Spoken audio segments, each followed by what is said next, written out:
저는 주일날이 참 좋습니다. 여러분 어떻습니까? 저는 주일날이 정말로 좋은 것은 함께 다 예배를 드릴 수 있는 것이 참 감사하고, 또 여러분 전부를 한꺼번에 다 볼 수 있는 게 너무 좋습니다. 제가 주중에 전화도 하고 신방도 하지만 제 몸이 뭐 손오공같이 이렇게 툭 해서 이렇게 할 수 있는 것도 아니고, 그러다 보니까 주일날 여러분들 뵙는 것이 너무 귀하고 감사합니다. 우리가 인생을 살면서 이건 정말 안 될 거야 그렇게 생각하고 했는데 되는 게 있어요. 근데 반대도 있어요. 이건 절대 안 될 거야 그렇게 생각했는데 되는 게 있어요. 잘 될 거라 생각했지만 안 되는 게 있고, 안 되겠다 생각했는데 포기했는데 되는 게 있어요. 그래서 우리 인생은 내가 계획한 대로 잘 되지 않습니다. 하나님의 인도하심 속에 있다고 분명히 믿고 살아야 합니다. 해가 과연 서쪽에서 뜰 수 있을까? 없죠. 해는 항상 동쪽에서 뜹니다. 오늘 아침에 날씨가 조금 흐렸습니다. 또 때로 눈이 오기도 합니다. 그렇지만 눈에 보이지 않지만 해는 역시 동쪽에서 떠왔습니다. 근데 가끔씩 해가 서쪽에서 뜨는 것을 우리가 경험할 수가 있습니다. 우리가 사는 세상에서 좋은 모습과 또는 좋지 않은 모습 속에서 때로는 해가 서쪽에서 뜨기도 합니다. 지난 월요일이었습니다. 지난 월요일 날 아버님에게 전화를 했습니다. 전화를 해서 한 번 안 받는 것은 괜찮습니다. 두 번, 세 번 정도 했는데 전화를 안 받으면 조금씩 걱정이 됩니다. 여러분에게도 동일하게 다 적용됩니다. 근데 여러 번 전화했는데 전화를 받지 않으시는 거예요. 그래서 그냥 어떻게 바쁘신가 하고 있는데 저녁 늦게 전화가 왔습니다. 전화를 받았더니 핸드폰을 잊어버렸다가 다시 찾았다고 그렇게 말씀을 하셨어요. 그래서 찾은 과정을 쭉 들어보니까 마음이 조금 씁쓸하기도 했고, 그리고 또 사람의 어떤 민낯을 보게 되었습니다. 아버님이 앞에 차에 안개등이 고장이 나가지고 카센터에 가서 이제 수리를 하면서 그 카센터 화장실에 들리면서 핸드폰을 놓았는데 아마 잊어버렸던 것 같아요. 그래서 급하게 다시 가봤는데 핸드폰이 없습니다. 여러 번 전화를 했습니다. 근데 전화를 받지 않습니다. 저도 전화를 당연히 했죠. 두 번, 세 번 했으니까요. 안 받았죠. 근데 그 핸드폰 안에는 뭐가 있냐면요, 주민등록증이 있고요, 운전면허증이 있고, 그 다음에 그 안에 아버님이 재난기부금, 재난소득 국가에 주는 거 받은 그 카드도 역시 있었습니다. 어쨌든 전화를 받지 않아서 아버님도 여러 번 다른 사람 전화를 통해서 하는데 툭 전화를 상대방이 받는 거예요. 그래서 너무 반갑고 고마워서 혹시 어디냐고, 제가 핸드폰을 잊어버렸다고 그렇게 말하면서 지금 그 핸드폰이 제 거라고 그렇게 얘기하니까 그러시냐고, 지금 여기 어디라고 얘기하는데 같은 동네예요. 그래서 누구 집이냐 물어보니까 우리 친척 조카뻘 되네. 그래서 아버님이 가셔서 핸드폰을 이제 받아왔어요. 그 얘기를 제가 다 들었어요. 아버님한테는 잘하셨어요. 찾아서 다행이네요 이렇게 말했지만 제 마음속에는 왠지 모를 습습함들이 있는 거예요. 보통 핸드폰을 우리가 누군가를 주게 되면 어떻게, 여러분은 안에 뭐 종이가 껴져 있으면 전혀 안 보시나요? 그 정도 흔들리지 않는 믿음이 있으신가요? 아버님이 전화를 여러 번 했고 저도 전화를 여러 번 했는데 그 안에 있는 것을 분명히 보았을 수도 있는데, 어쨌든 그분은 안에 있는 것을 안 봤대요. 그래서 못 봐서 누군지 몰랐다고. 조카뻘 되는, 친척 조카뻘 되는. 저희 아버님이 동네에서 동장도 하시고 다 하셔갖고 민증이 있으니까 다 알잖아요. 근데도 어쨌든 이렇게 전화도 받지 않으셨고, 그 다음에 또 늦게 전화 받으셨지만 아마 어쩌면 할 수 없이 받은지도 모르겠습니다. 그런 마음속에서 정말 정직함이 있었다면, 주었다면 그걸 경찰서에 갖다 주는 게 맞죠. 본인이 가지고 있는 것은 아니죠. 그래서 마음이 조금 그랬습니다. 해가 서쪽에서 뜨는 일들이 우리 삶에 꽤 많이 있습니다. 최상분 할머니 혹시 들어보셨습니까? 최상분 할머니는 경북 포항에 사시는 분인데 우리나라에서 최고령으로 이번에 코로나19에 감염됐던 환자입니다. 이제 가족을 비롯해서 주변 모든 사람들이 103세의 최상분 할머니가 감염되면 다들 이제 곧 돌아가시겠거니 그렇게 생각을 했습니다. 근데 2달 정도 치료를 잘 받아서 완치 판정을 받고 퇴원했습니다. 해가 서쪽에 있었던 거죠. 그동안에 기저질환 또는 질병이 있고 아니면 연세가 많으신 분들은 거의 다 돌아가신다는 언론 보도를 통해서 돌아가실 거라고 생각을 다 하고 있었습니다. 근데 완치 판정을 받았습니다. 가끔씩 해가 서쪽에서 뜰 수도 있습니다. 코로나 사태가 계속 지속되면서 정부 여당과 야당이 많이 충돌이 있었습니다. 그 중에 하나가 뭐냐면 경제 살리기입니다. 그리고 또 하나가 뭐냐면 지원금을 주는 문제였습니다. 전 국민에게 줄 것이냐 아니면 70%만 줄 것이냐 이런 문제를 가지고 계속해서 이제 싸웠습니다. 물론 결국은 전 국민이 다 받게 결정이 되었습니다. 그러면서 한 가지 더 추가한 게 있는데 그것은 뭐냐면 재난지원금을 기부하자 하는 운동이었습니다. 1997년 우리가 외환위기 때 마치 금모으기 운동처럼 그렇게 제2의 금모으기 운동을 하자 그렇게 이야기하면서 그 받았던 기부금을 지원금을 다시 기부하자 해서 대통령과 그 다음에 여야 많은 사람들이 이 일에 함께 동참을 했습니다. 재난지원금은 지역경제를 살리기 위해서 시작했습니다. 근데 지역경제를 살리고자 시작을 했고 그래서 타 지역에서는 이 카드를 쓸 수 없습니다. 자기 지역에서만 쓰게끔 되어 있습니다. 그럼에도 불구하고 기부를 해버렸습니다. 그러면 지역경제는 누가 살리죠? 이 기부 금액이 많아지면 많아질수록 사실은 원래 취지하고는 맞지 않습니다. 충돌합니다. 근데 마치 이 지원금을 기부하면 나라에 아주 충성하는 것처럼 언론은 보도를 하고 있습니다. 여러분은 어떻게 재난지원금 받으셨습니까? 받아보시면 쓸 거 별로 없습니다. 그죠? 금방 다 나갑니다. 석 달 안에 쓰라 그러지만 한 달도 안 돼서 아마 다 나갈 겁니다. 재난지원금을 신청할 때 온라인 신청을 받았습니다. 신청 첫날부터 여러 가지 많은 일들이 생겼습니다. 신청 과정에서 잘못 클릭을 눌러가지고 기부에 눌러버렸습니다.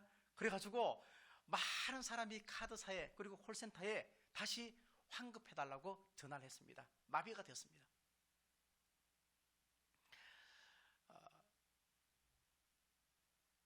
코로나 사태가 되면서 의료계에서도 많은 변화가 있었습니다. 그게 뭐냐면 원격 치료 또는 비대면 치료가 이제 주목을 받기 시작을 했습니다. 의사하고 환자하고 서로 얼굴을 마주보지 않고 화상을 통해서 IT 기술을 통해서 그렇게 진료하고 치료하는 그런 좋은 의료 시스템입니다. 근데 이것은 이명박 대통령과 박근혜 대통령이 먼저 옛날에 하자고 했는데 지금의 여당이 반대했던 정책입니다. 그럼에도 불구하고 그 코로나 사태가 발생되면서 유용성이 증명되어서 이제는 아군이 되어버렸죠. 그렇게 지금 사용을 하고 있습니다. 살면서 여러 가지 해가 서쪽에서 뜨는 일들이 꽤 많이 있습니다. 중요한 것은 국민들은 참 잘해왔습니다. 저는 그런 마음이 늘 듭니다. 국민들은 IMF 때도 정말로 참 잘해왔고요. 지금의 코로나 사태도 거의 국민들이 잘 예방수칙을 지켜오면서 잘해왔습니다. 중요한 것은 정부고 중요한 것은 리더고 중요한 것은 앞에 서 있는 사람들이 오히려 충돌되는 이야기를 많이 하고 또 자기들은 빠져나가기도 합니다. 바울이 경험했던 감옥은 지금의 우리가 생각하는 교도소와는 너무너무 다릅니다. 지금의 교도소는 가면은 운동도 적당히 시켜주고 규칙적인 생활을 해서 오히려 더 건강이 좋아진다는 사람도 있습니다. 그렇지만 바울이 그 당시에 감옥을 갔을 때 그 감옥은 지하 동굴이었습니다. 여러분들 가끔 동굴에 가보시면 석회암 동굴에 가보면 밑에 얼마나 질퍽질퍽하고 물이 있고 냄새가 나고 그렇습니까? 바울이 갔던 감옥도 이런 동굴이었습니다. 사람이 절대 살 수 없는 햇빛이 전혀 들어오지 않는 감옥이었습니다. 그들에게 주는 음식은 사람이 먹을 수 없는 음식을 줬습니다. 그러면 먹고 난 뒤에 배설물 처리는 어떻게 하겠습니까? 그런 감옥을 바울은 5번이나 다녀왔습니다. 근데 놀랍게도 바울은 오늘 빌립보서를 쓰면서 감옥 속에서 썼던 이 빌립보서의 주제가 뭐냐면요, 기쁨이라는 거예요. 기쁘다, 그렇게 말하고 있습니다. 감옥 속에 갇힌 자신의 모습을 마치 고난당해서, 내가 어려워서 고난당하는 것이 아니고, 신약성경에 60번이나 썼던 이 기쁨은 바울에게 진짜 참 기쁨이 그의 가슴에서 샘솟듯 나왔다는 얘기입니다. 내면 속에 정말로 기쁨이 충만했기 때문에 자신의 기쁨을 주체할 수 없어서 성경을 통해서 너희도 기뻐하라 그렇게 말하면서 많은 성도에게 기쁨이 정말로 예수 믿는 사람의 외적 증거, 내적 증거라고 감히 말할 수 있는 것은 바울이 오늘 했던 여러 가지 이야기 중에서 힌트가 하나 있습니다. 그것은 뭐냐면 내가 어떠한 형편에 있든지 자족하기를 배웠다 하는 말입니다. 내가 어떤 형편에 던져졌다 해도 나는 만족하고 부족함이 없습니다 라고 고백할 수 있는 것입니다. 부족한 게 있죠. 연약한 게 있죠. 내 몸이 병들었죠. 근데 이것이 나에게 내 삶의 큰 목적과 좁은 길을 걷고 예수 믿는 길에 아무런 영향력을 주지 않는다는 얘기입니다. 그 당시에 스토아학파가 있었습니다. 그 스토아학파는 자족하는 삶을 살 수 있다고 가르쳤습니다. 뭐를 통해서? 훈련과 교육을 통해서. 우리가 훈련받고 교육받으면 부족해도 자족하게 살 수 있다, 그렇게 가르쳤습니다. 근데 바울은 다르게 얘기합니다.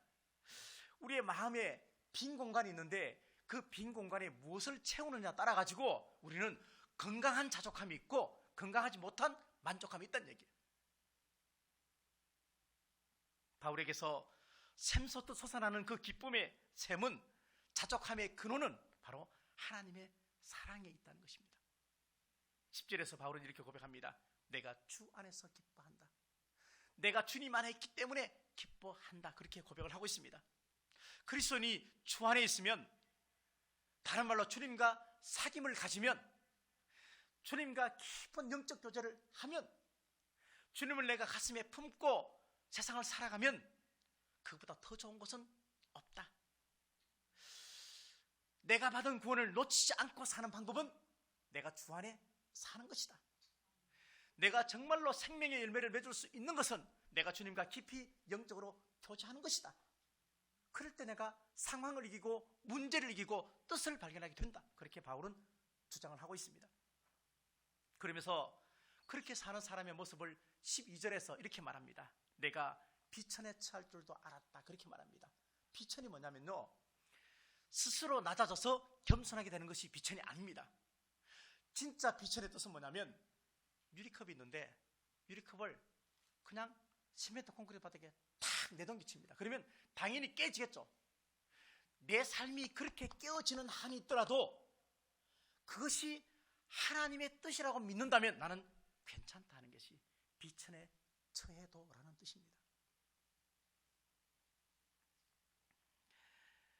내가 비천에 처해져서 산산이 부서졌다고 해도 하나님께서 또 다른 교육을 가지고 있구나 라고 믿는다면 나는 괜찮다는 것입니다.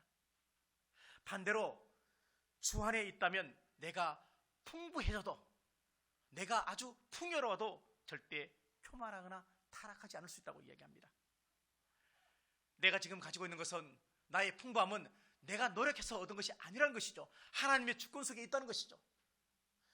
나에게 주신 여러 가지 많은 재능과 능력, 이 모든 것도 출발점이 나의 노력이 아니고 하나님이 주셨다고 바울은 고백했습니다.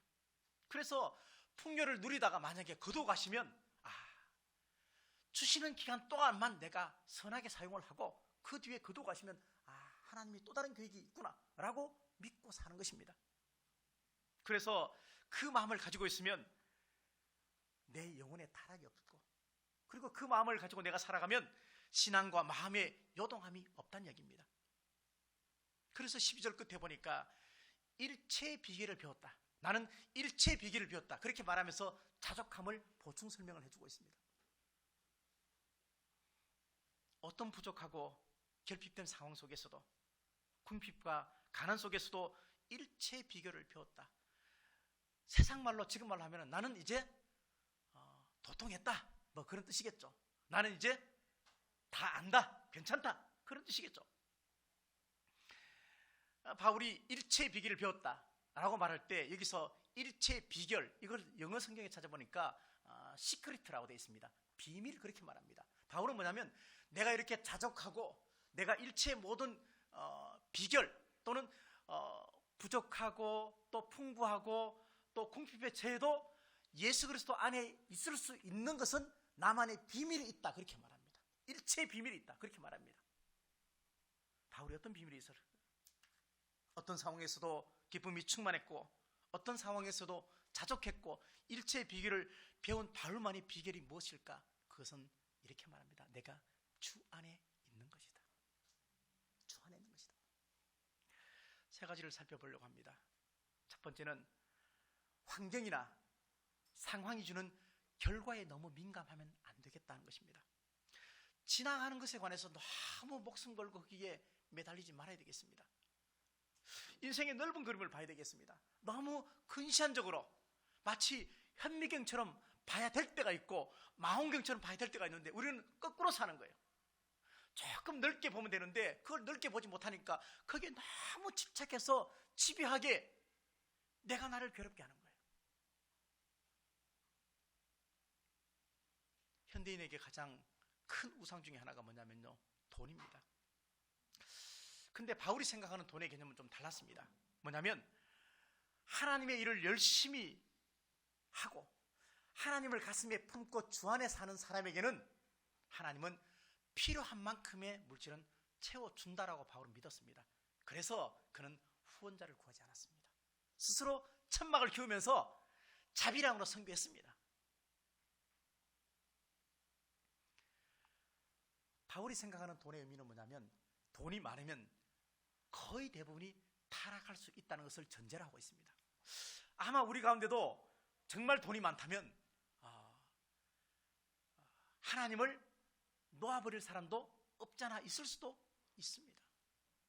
정말 풍부하고 돈이 많다면 교회는 나오지만 거들먹거리면서 나올 수도 있습니다. 정말 돈이 많이 주어진다면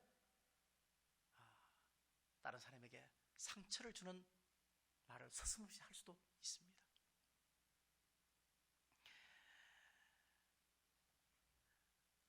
살아남는 것이 가치면, 내가 세상에서 살아남는 것이 가치라면 사람은 살아남기 위해서 못할 일이 없습니다.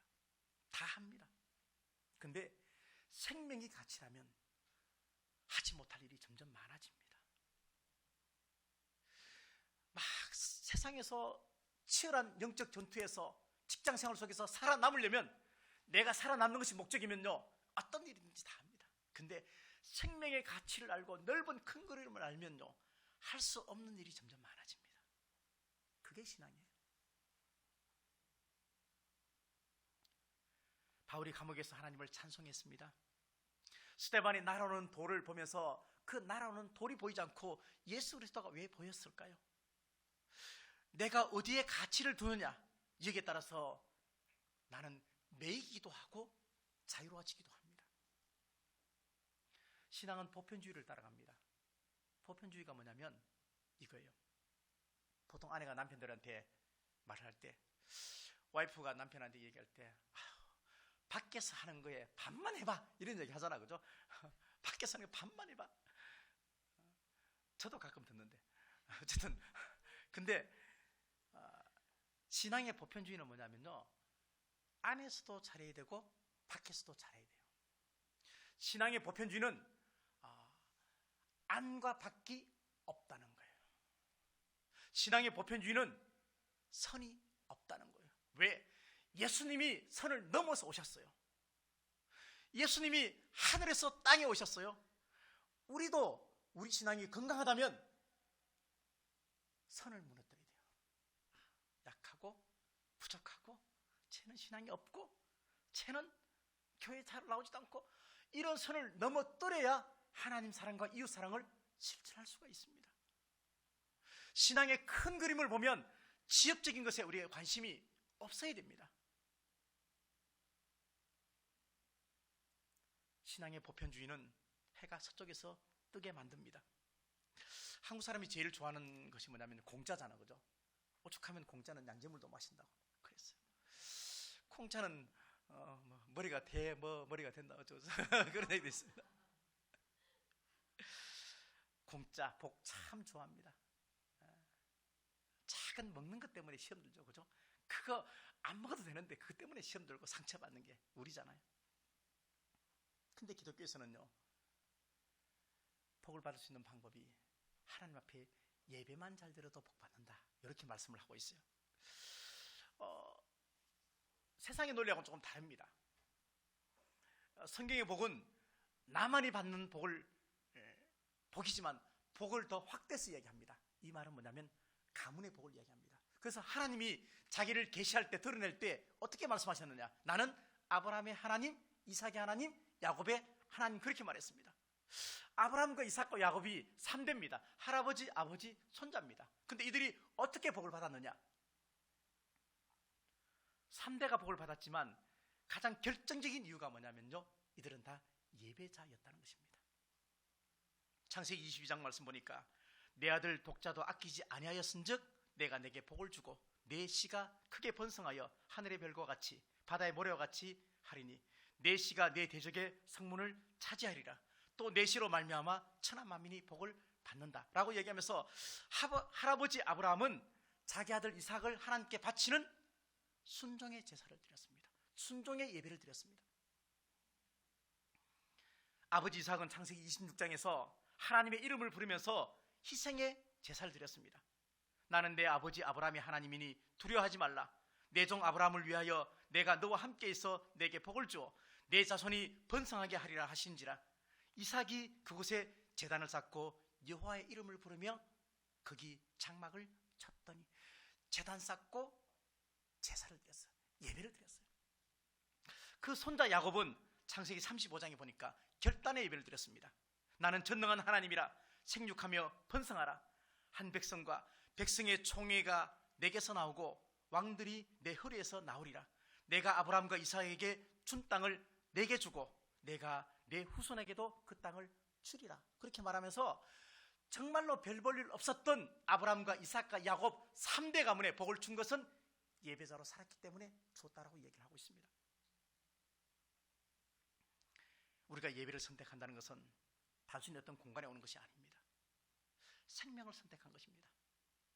잠언 말씀 보니까 지혜는 생명나무다, 그렇게 말했습니다.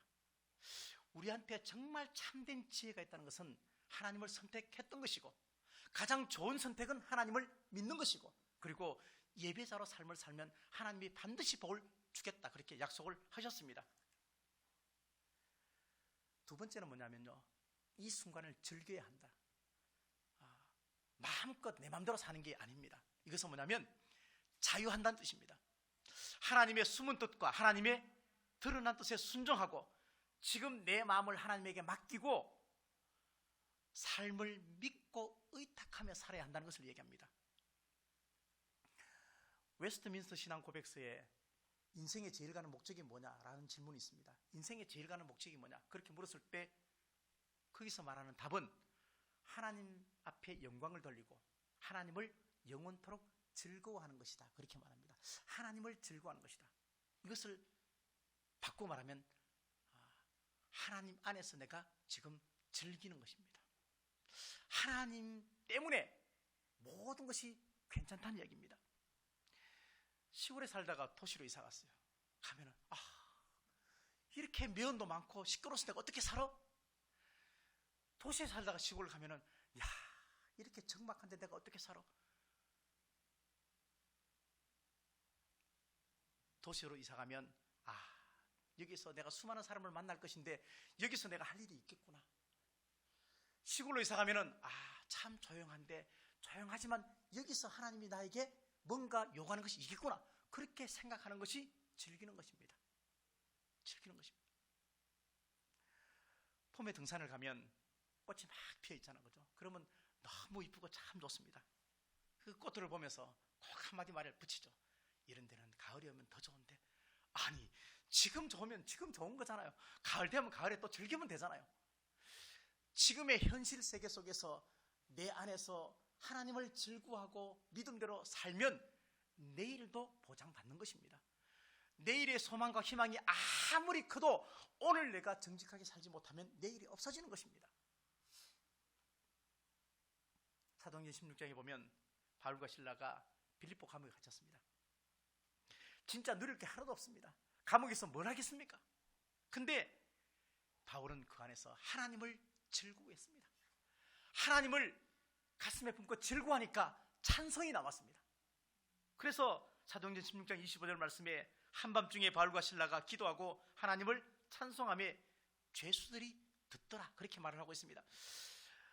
칠흑과 같은 그 감옥 속에서 새벽에 불현듯 잠이 깨었습니다. 매를 맞고 고통 속에서, 외로움 속에서, 추위 속에서 깨인 잠이지만 그 안에서 바울은 하나님을 생각했습니다. 그리고 하나님을 즐거워했습니다. 즐거운 그 마음이 찬송을 통해서 나왔습니다. 하나님을 누리고 있습니다. 우리는 9가지 좋은 일이 있어도 한 가지 나쁜 일이 있으면 그 한 가지가 9가지 좋은 일을 다 뒤엎어버립니다. 근데 믿음의 사람은 그러면 안 됩니다. 9가지 나쁜 일이 있어도 한 가지 좋은 일이 있으면 그 한 가지가 9가지 나쁜 것을 다 덮어야 됩니다. 다 덮어야 돼요. 바울이 빌립보 감옥에서 겪었던 어려움이 한두 가지였겠습니까? 그럼에도 불구하고 바울은 왜 나를 이곳에 가두었습니까? 그렇게 불평하지 않았습니다. 왜 나를 이곳에 있게 했습니까? 말하지 않았습니다. 나를 빨리 이곳에서 풀어줘야 복음 전하죠, 그렇게 원망하지 않았습니다. 바울이 빌립보 감옥에서 그렇게 찬양했을 때 누가 들었습니까? 죄수가 듣고 간수가 들었습니다. 그러면서 그 간수가 구원받는 역사가 일어났습니다. 주 예수를 믿어라, 그리하면 너와 내 집이 구원을 얻는다, 그렇게 그 고백이 여기서 나오게 된 것입니다. 그렇습니다. 우리가 어려움과 가난과 또 병든 몸과 문제가 해결되지 않는다 해도 여전히 하나님을 믿고 기도한다면, 여전히 예배 자리에 나온다면, 여전히 내가 하나님 앞에 서 있다면 그것이 하나님 앞에 제일 큰 영광이고, 그리고 그때 해가 서쪽에서 뜨는 것을 보게 될 것입니다. 세 번째, 내가 모든 것을 할 수 있다는 자신감을 버려야 됩니다. 이 자신감은 때로 교만한 마음이 될 수가 있습니다. 긍정적인 생각이 나쁘지 않습니다. 좋습니다. 근데 이것이 지나치면 교만이 됩니다. 나는 부족하고 연약하다, 좋죠. 근데 이것이 너무 과다하게 지나치면 무기력한 자존감 속에 살아갑니다. 살면서 우리 계획대로 되는 것이 과연 몇 개가 있던가요? 우리는 내가 계획한 대로 사는 것이 아니고요, 하나님께서 이끄시는 대로 살아가는 것입니다. 이끄시는 대로. 여기까지 여러분들 다 오신 것도 하나님의 이끄심 속에, 예정 속에 오셨습니다. 잠언 16장 9절 말씀에 내가 내 길을 계획할지라도 내 걸음을 인도하시는 분은 여호와 하나님이다, 그렇게 말씀을 하셨습니다. 우리는 내가 하면 한다, 내 자신을 하나님보다 더 믿게 되면 영적인 올무에 빠지는 것입니다. 미래에 대한 두려움이 많으면 많을수록 우리는 자꾸 자기가 자기를 컨트롤하려고 합니다. 그러면서 현재를 자기 안에 자꾸 가둬두려고 합니다. 많은 사람이 자기 확신 가운데 살아갑니다. 근데 하나님이 자기 뜻대로 움직여주면은 자기 뜻이 믿음처럼 생각을 합니다. 내 확신 가지고 그렇게 살다 보니까 또 하나님의 뜻대로 움직여줘갖고 일이 별로 막힘없이 진행이 되어져요. 그러면 이것이 진짜 믿음이구나, 그렇게 살아갑니다. 근데 만약에 그것이 스톱되어지면, 정말 그것이 만약에 스톱되어지면 자기 혼란 속에서 자기 확신이 무너지게 됩니다. 살면서 나도 어떻게 할 수 없는 상황을 내가 만날 때가 있다는 이야기입니다. 그래서 믿음은 확신이다, 그렇게 말할 수가 없습니다. 믿음은 확신이지만 더 중요한 믿음의 정의는 뭐냐면 불확실하고 애매하고 그래도 그 모든 환경을 끌어안는 것이 믿음입니다. 끌어안는 것이 믿음입니다. 자기 확신보다 믿음을 가지고 살아야 합니다. 과학과 이성의 세례보다 죄사함의 세례, 믿음의 세례 받고 살아야 합니다. 예수 믿지만 사면초가 경험할 수 있습니다. 예수 믿지만 암 걸릴 수 있습니다. 예수 믿지만 갑자기 내 누군가가 이웃이 죽을 수도 있습니다. 그럴 때에도 하나님 믿는 것이 중요합니다. 자기를 의지하지 않고 여전히 하나님을 신뢰하는 것이 중요합니다. 바울은 60살까지 살면서 자기가 예측한 대로 다 삶이 이어지지 않았습니다. 로마 가고 싶었지만 죄수로 갔습니다. 죽다 살아났습니다. 동족에게 배신당했습니다. 그렇지만 바울은 자기의 스승이신 예수님한테 잘 배웠습니다. 우리도 잘 배워야 합니다. 우리한테 가장 좋은 교과서는 성경입니다. 자녀에게 가장 큰 좋은 교과서는 부모입니다. 부모가 기준을 가지고 자녀를 잘 가르쳐야 됩니다.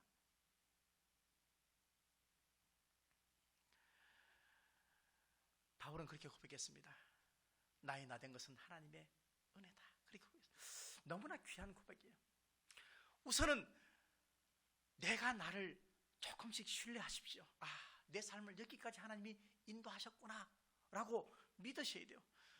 이것 믿지 않고 그러면 그 다음에 이끄심에 대해서 어떻게 내가 확신 가운데 믿음 가운데 살겠습니까? 지금까지 인도하신 것도 하나님이 아니라고 생각하면 그 다음을 내가 어떻게 소망 가운데 살아가겠습니까?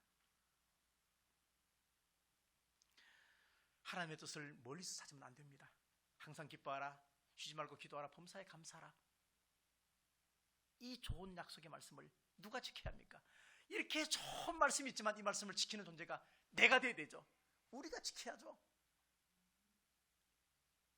살면서 순간순간 어려움이 환난이 있었지만 우리가 여전히 주님을 신뢰할 수 있는 이유는 이 모든 것이 하나님의 은혜였고 내 삶이 주님 손에 이끌려 여기까지 왔다는 것을 내가 믿는 것입니다. 내 삶은 하나님의 인도함 속에 앞으로도 이어질 것이다. 하나님께서 내 인생을, 우리 교회의 모든 사역을, 그리고 우리 자녀의 모든 삶을 창조부터 부활까지 다 인도하십니다. 의인의 걸식함을 내가 결탄코 두고 보지 않겠다고 말씀을 하셨습니다. 끝까지 우리 인생을 개입하고 계십니다. 한순간 지금 찰나 그것을 보고 하나님의 부재를 느끼지 마십시오. 하나님은 여전히 살아계십니다. 우리가 정말로 이것을 믿는다면 우리 인생은 어떤 경우에도 안전하다고 내가 믿어야 합니다. 그래서 13절 말씀에 내게 능력 주시는 자 안에서 내가 모든 것을 할 수 있다 그렇게 말합니다. 이게 뭡니까? 해가 서쪽에서 뜨는 일이 있을 수 있다는 이야기입니다. 2000년도에 요즘은 잘 나오지 않지만 임창정 씨하고 고소영 씨가 영화를 하나 주인공을 맡아서 했습니다. 그 영화의 제목이 서쪽에서 해가 뜨는가 하는 것입니다. 임창정 씨는 야구 심판이었습니다. 근데 고소영 씨는 톱 탤런트였습니다. 이 둘의 사랑은 현실적으로 절대 이루어질 수 없는 일입니다. 근데 그 영화 속에서는 이루어졌습니다. 해가 저쪽에서 떴죠. 삶을 바라보는 안경을 내 안경에서 말씀과 은혜의 안경으로 바꾸셔야 됩니다. 내가 살고 있는 나의 삶, 내가 섬기는 교회를 향한 기대와 기도, 하나님의 기쁨을 되기를 바라는 그 믿음의 삶이 내 마음속에 정말로 충만하다면 여러분은 서쪽에서 떠는 해를 보게 될 것입니다. 혹시 힘이 드십니까? 잠시 모든 것을 다 접어두시고 하나님께 나와서 힘들다고 한번 고백해 보십시오. 혼자 버티려고 하지 말고 내 혼자의 힘으로, 사람의 힘으로 뭔가 해보겠다고 절대 생각하지 마십시오. 꼬이고 또 꼬이게 될 것입니다. 그리고 결국에는 세상 말로 다 틀리게 될 것이고, 그때 비로소 하나님의 은혜를 한번 경험한 사람은 하나님 절대 버리지 않습니다. 성경을 자세히 보십시오. 하나님의 은혜 밖에 있는 사람에 대해서 예수님은 책망하지 않습니다. 근데 성경은 하나님을 먼저 믿었던 사람에 대해서는, 잘못에 대해서는 엄격하게 책망하십니다. 왜? 다시 돌아오라고 그렇게 말씀하시는 겁니다. 예수님의 제자 중에서 2명이 엠마오로 내려갔습니다. 서쪽 엠마오로 내려가다가 부활하신 주님을 만났죠. 여러분이 사는 삶의 장소가 어디입니까? 서쪽을 보십시오. 서쪽에 우리 교회 없는데? 영적인 서쪽을 보십시오. 거기에 주님이 계시고, 거기에 성전이 있고, 그 성전을 향해서 올라와서 하나님 앞에 기도하면 서쪽에서 뜨는 해를 보게 될 것입니다. 하나님을 믿지 않고 사는 사람들, 예수님을 인정하지 않고 사는 사람들은 늘 동쪽에서 뜨는 해만 보게 될 것이고, 믿음으로 사는 사람은 서쪽에서 뜨는 해를 보면서 살아갑니다. 그것이 믿음이 있고 없고의 차이입니다. 일주일 동안 사시면서 정말 하나님 앞에서 바르고 진실하게 잘 삶을 사셔서 어떤 결정의 순간이 다가왔을 때 기준을 잘 가지고 말씀의 기준 가운데 내 믿음을 잘 지켜나가면서 서쪽에서 뜨는 해를 발견하신 이후에 다음 주에 또 오셔서 함께 교제하고, 그런 우리가 은혜가 있었으면 참 좋겠다. 그것이 믿음의 간증이 되지 않겠습니까? 그런 삶을 사시는 우리 모두가 되시기를 간절히 바라겠습니다.